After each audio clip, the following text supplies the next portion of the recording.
নমস্কাৰ এই মুহূৰ্তত আহি পৰিছে ৰাতিপুৱাৰ কেইবাটাও গুৰুত্বপূৰ্ণ খবৰ। আজি হৈছে 2 আগষ্ট। আজিৰ পৰা অসমত আৰম্ভ হৈ গৈছে চৰকাৰী ঘৰৰ বাবে আবেদন। যিসকল ব্যক্তিৰ চৰকাৰী ঘৰ নাই সেইসকল ব্যক্তি এতিয়াই কৰি লওক চৰকাৰী ঘৰৰ বাবে আবেদন। লগতে কি কি নথিপত্ৰ লাগিব, কেনেকৈ চৰকাৰী ঘৰৰ বাবে আবেদন কৰিব সম্পূৰ্ণকৈ জানিব পাৰিব। লগতে নতুনকৈ আৰম্ভ হৈ গ'ল অৰুণোদয় আঁচনি আবেদন প্ৰক্ৰিয়া। যিসকল ব্যক্তিৰ ৰেচন কাৰ্ড আছে, ৰেচন কাৰ্ড থাকিলে আপুনি আবেদন কৰিব পাৰিব অৰুণোদয় আঁচনি। লগতে অসমত নতুনকৈ আৰম্ভ হৈ গ'ল ৰেচন কাৰ্ডৰ বাবে আবেদন। ৰেচন কাৰ্ড নাথাকিলে আপুনি অৰুণোদয় আঁচনি নাপাব। যদি আপোনাৰ ৰেচন কাৰ্ড প্ৰয়োজন আছে তেন্তে এতিয়া আপুনি ৰেচন কাৰ্ড আবেদন কৰি লৈ লওক। লগতে আত্মসহায়ক মহিলাৰ বাবে এটা ভাল খবৰ। লগতে কেইবাটাও ৰাজনৈতিক খবৰৰ লগতে অৰাজনৈতিক খবৰ যুগুত হৈছে। আজিৰ আমাৰ প্ৰথমটো খুবেই গুৰুত্বপূৰ্ণ খবৰ হৈছে অসমবাসীৰ বাবে এটা ডাঙৰ খবৰ। আপুনি চৰকাৰী ঘৰ পোৱা নাই নেকি? সাজু কৰক নথিপত্ৰ। প্ৰতিগৰাকী দৰিদ্ৰ পৰিয়ালে লাভ কৰিব অত্যাধুনিক চৰকাৰী ঘৰ। 2024 বৰ্ষৰ চৰকাৰী ঘৰত বিভিন্ন ধৰণৰ সুবিধা লাভ কৰিব হিতাধিকাৰীয়ে। ৰাজ্যৰ লাখ লাখ পৰিয়ালৰ বাবে আহি গ'ল এটা ভাল খবৰ। প্ৰতিটো দৰিদ্ৰ পৰিয়ালে লাভ কৰিব অত্যাধুনিক চৰকাৰী ঘৰ। নতুনকৈ নিৰ্মাণ কৰা হ'ব 3 কোটি প্ৰধানমন্ত্ৰী আৱাস যোজনাৰ ঘৰসমূহ। কোনো দৰিদ্ৰ পৰিয়ালে ঘৰ নোপোৱাকৈ নাথাকিব। নতুন ঘৰত থাকিব কেইবাটাও সুবিধা। সংলগ্ন থাকিব শৌচাগাৰ আৰু বিদ্যুৎ সেৱা। ঘৰৰ লগতে দৰিদ্ৰ পৰিয়ালক দিয়া হ'ব LPG গেছ কানেকশ্যনৰ সুবিধা। কিদৰে কৰিব চৰকাৰী ঘৰৰ বাবে আবেদন সম্পূৰ্ণকৈ জানি লওক। ইয়াৰ বাবে লাগিব আপোনাক আধাৰ কাৰ্ড, পান কাৰ্ড আৰু ৰেচন কাৰ্ড। যদি আপোনাৰ আধাৰ কাৰ্ড, পেন কাৰ্ড আৰু ৰেচন কাৰ্ড আছে তেন্তে আপুনি চৰকাৰী ঘৰ লাভ কৰিব পাৰিব। ৰেচন কাৰ্ডত থাকিব লাগিব আপোনাৰ নাম। যদি আপোনাৰ ৰেচন কাৰ্ড আছে তেন্তে ৰেচন কাৰ্ডত আপোনাৰ নামটো থাকিব লাগিব। যদি ৰেচন কাৰ্ডত আপোনাৰ নাম আছে আপুনি চৰকাৰী ঘৰৰ বাবে আবেদন কৰিব পাৰিব। বেংক একাউণ্টৰ সৈতে লিংক থাকিব লাগিব আধাৰ কাৰ্ড। যদি আপোনাৰ বেংক একাউণ্টৰ লগত আধাৰ কাৰ্ডটো লিংক আছে তেন্তে আপুনি চৰকাৰী ঘৰৰ বাবে আবেদন কৰিব পাৰিব। প্ৰথমখন কেবিনেটত গুৰুত্বপূৰ্ণ সিদ্ধান্ত লৈছে মোদী চৰকাৰে। হয়, আপুনি ঠিকেই শুনিছে, অসমৰ মুখ্যমন্ত্ৰী ডক্টৰ হিমন্ত বিশ্ব শৰ্মাই ডাঙৰ মন্তব্য কৰিছে। লগতে প্ৰধানমন্ত্ৰী নৰেন্দ্ৰ মোদীয়ে 2024 চনৰ বাজেটত এটা ডাঙৰ সিদ্ধান্ত গ্ৰহণ কৰিছে। যদি আপোনাৰ চৰকাৰী ঘৰৰ প্ৰয়োজন হৈছে তেন্তে আজিয়ে সাজু কৰক আপোনাৰ নথিপত্ৰসমূহ। একেটা নথিপত্ৰ হ'লে আপুনি চৰকাৰী ঘৰ আবেদন কৰিব পাৰিব।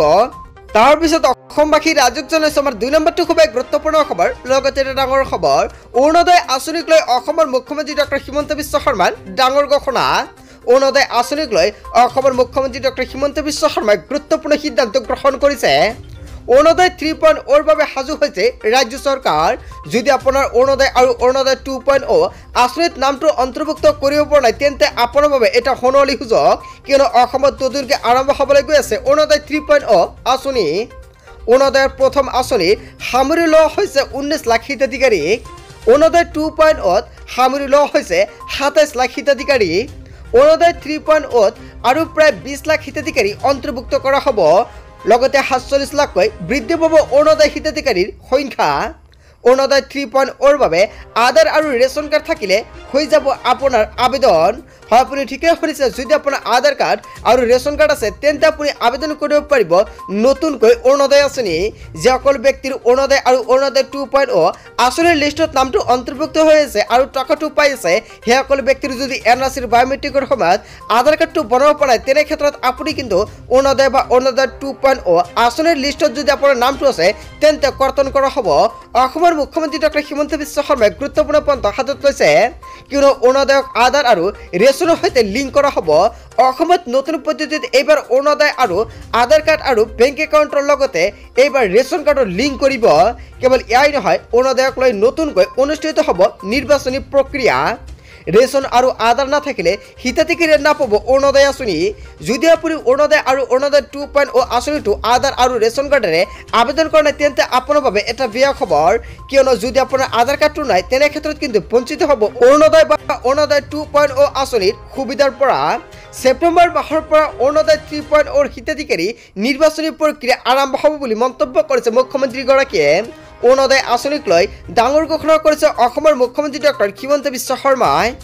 তাৰপিছত অসমবাসী ৰাজ্যক জনাইছো আমাৰ 3 নম্বৰটো খুবেই গুৰুত্বপূৰ্ণ খবৰ। লগতে এটা ডাঙৰ খবৰ, ই-শ্ৰম পৰ্টেলত আবেদন কৰা 6 লাখ শ্ৰমিকে লাভ কৰিব ৰেচন কাৰ্ড।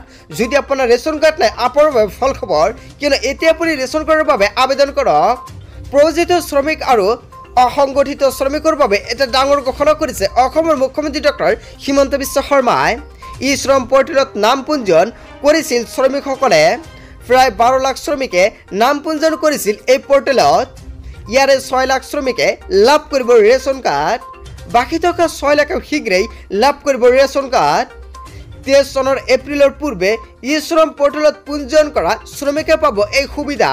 প্ৰব্ৰজিত শ্ৰমিক আৰু অসংগঠিত শ্ৰমিকৰ বাবে এটা ডাঙৰ খবৰ, কিয়নো ই শ্ৰম পৰ্টেলত নাম পঞ্জীয়ন কৰা প্ৰত্যেকজন হিতাধিকাৰীয়ে লাভ কৰিব ৰেচন কাৰ্ড। আৰু অহাকালি হৈছে লাষ্ট ডেট, কিয়নো 3 আগষ্টৰ আগতে আপুনি আবেদন কৰিব লাগিব ৰেচন কাৰ্ড। যদি আপুনি 3 আগষ্টৰ আগতে আবেদন নকৰে তেনে ক্ষেত্ৰত কিন্তু বঞ্চিত হ'ব এই আঁচনিৰ পৰা। এতিয়া আপুনি ৰেচন কাৰ্ডৰ বাবে আবেদন কৰি লৈ লওক। তাৰ পিছত অসমবাসী ৰাইজক জনাইছো আমাৰ 4 নম্বৰটো খুবেই গুৰুত্বপূৰ্ণ খবৰ, লগতে ডাঙৰ খবৰ। ৰাজ্যৰ হাজাৰ হাজাৰ যুৱক যুৱতীয়ে পাব 2 লাখকৈ টকা। 30 ছেপ্টেম্বৰত একাউণ্টত সোমাব ধনৰাশি। অসমৰ মুখ্যমন্ত্ৰী ডক্টৰ হিমন্ত বিশ্ব শৰ্মাৰ গুৰুত্বপূৰ্ণ মন্তব্য। মুখ্যমন্ত্ৰী আত্মনিৰ্ভৰশীল অসম অভিযানক লৈ ডাঙৰ সিদ্ধান্ত গ্ৰহণ কৰিছে। 2 লাখ টকা আঁচনিক লৈ ডাঙৰ সিদ্ধান্ত গ্ৰহণ কৰিছে কেবিনেট বৈঠকত। 30 ছেপ্টেম্বৰত 30,000 যুৱক যুৱতীয়ে লাভ কৰিব প্ৰথম কিস্তিৰ ধনৰাশি। প্ৰথম পৰ্যায়ৰ ইণ্টাৰভিউ ইতিমধ্যে সমাপ্ত হৈছে আৰু প্ৰথম বছৰত 30,000 যুৱক যুৱতীক দিয়া হ'ব এই ধনৰাশি। তেওঁলোকৰ জিলা পৰ্যায়ৰ ইণ্টাৰভিউ 16 আগষ্টত হ'ব। 5 ছেপ্টেম্বৰত সমাপ্ত হ'ব ইণ্টাৰভিউ। 30 ছেপ্টেম্বৰত 30,000 যুৱকক 2 লাখ টকাৰ অংশসমূহ দিয়া হ'ব। কেবিনেটত অসমৰ মুখ্যমন্ত্ৰী ডক্টৰ হিমন্ত বিশ্ব শৰ্মাই ডাঙৰ সিদ্ধান্ত গ্ৰহণ কৰিছে। তাৰ পিছত অসমবাসী ৰাইজক জনাইছো আমাৰ 5 নম্বৰটো খুবেই গুৰুত্বপূৰ্ণ খবৰ, লগতে এটা ডাঙৰ খবৰ। যান বাহনৰ গৰাকীৰ বাবে এটা ডাঙৰ খবৰ, কিয়নো ফাষ্টেগ লৈ আহি গ'ল দেশত নতুন নিয়ম। যান বাহনৰ গৰাকীৰ বাবে এটা গুৰুত্বপূৰ্ণ খবৰ মুকলি আহিছে। পুৰণি বাহনৰ মালিকসকলৰ বাবে এইখন এটা ডাঙৰ খবৰ, কিয়নো ফাষ্টেগক লৈ আহি গ'ল দেশত নতুন নিয়ম। 1 আগষ্টৰ পৰা মানিব লাগিব এইসমূহ নিয়ম। হয়, আপুনি ঠিকেই শুনিছে, এইবাৰ টোল প্লাজাত ভিৰ হ্ৰাস কৰিবলৈ এই নতুন নিয়ম কৰা হৈছে। যান বাহনৰ গৰাকীয়ে ফাষ্টেগ সক্ৰিয় কৰিবৰ বাবে বাধ্যতামূলক কৰা হৈছে KYC। 31 অক্টোবৰৰ ভিতৰত পুৰণি বাহনৰ গৰাকীয়ে কৰিব লাগিব KYC আপডেট। ফাষ্টেগৰ সেৱা প্ৰদান কৰা কোম্পানীলৈ চৰকাৰৰ নতুন নিৰ্দেশনা। 5 বছৰীয়া পুৰণি বাহনৰ ফাষ্টেগৰ নিয়ম সলনি হ'ব। 3 বছৰীয়া পুৰণি ফাষ্টেগৰ বাবে জৰুৰী হ'ব KYC আপডেট। হয়, আপুনি ঠিকেই শুনিছে, চৰকাৰে ডাঙৰ সিদ্ধান্ত গ্ৰহণ কৰিছে। ফাষ্টেগৰ সৈতে লিংক কৰিব লাগিব বাহনৰ পঞ্জীয়ন নম্বৰ, লগতে লিংক কৰিব লাগিব বাহনৰ ইঞ্জিন নম্বৰ। নতুন বাহনৰ গৰাকীয়ে 90 দিনৰ ভিতৰতে কৰিব লাগিব গাড়ীৰ পঞ্জীয়ন। ফাষ্টেগ প্ৰদানকাৰীয়ে পৰীক্ষা কৰিব লাগিব ডাটাবেছ। গাড়ীৰ সন্মুখ আৰু কাষত বাহনৰ গৰাকীয়ে ৰাখিব লাগিব স্পষ্ট ফটো। ফাষ্টেগৰ সৈতে লিংক কৰিব লাগিব বাহনৰ গৰাকীৰ মোবাইল নম্বৰ। 31 অক্টোবৰৰ ভিতৰতে কৰিব লাগিব এইসমূহ কাম। যদি আপুনি নকৰে তেনে ক্ষেত্ৰত পৰিব আপুনি ডাঙৰ বিপদত। তাৰ পিছত অসমবাসী ৰাইজক জনাইছো আমাৰ 6 নম্বৰটো খুবেই গুৰুত্বপূৰ্ণ খবৰ, লগতে ডাঙৰ খবৰ। 1 আগষ্টৰ পৰা সলনি হৈছে কেইবাটাও গুৰুত্বপূৰ্ণ নিয়ম।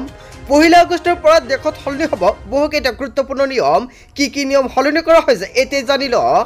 চিলিণ্ডাৰৰ পৰা গুগল মেপলৈ সলনি হ'ব বহু নিয়ম। নিয়ম সলনিয়ে প্ৰভাৱ পেলাব আপোনাৰ পকেটত। 1 আগষ্টৰ পৰা সলনি হ'ব LPG চিলিণ্ডাৰৰ মূল্য। 14 কেজি ঘৰুৱা গেছ আৰু 19 কেজি ওজনৰ বাণিজ্যিক চিলিণ্ডাৰৰ মূল্যৰ সাল সলনি হোৱাৰ সম্ভাৱনা।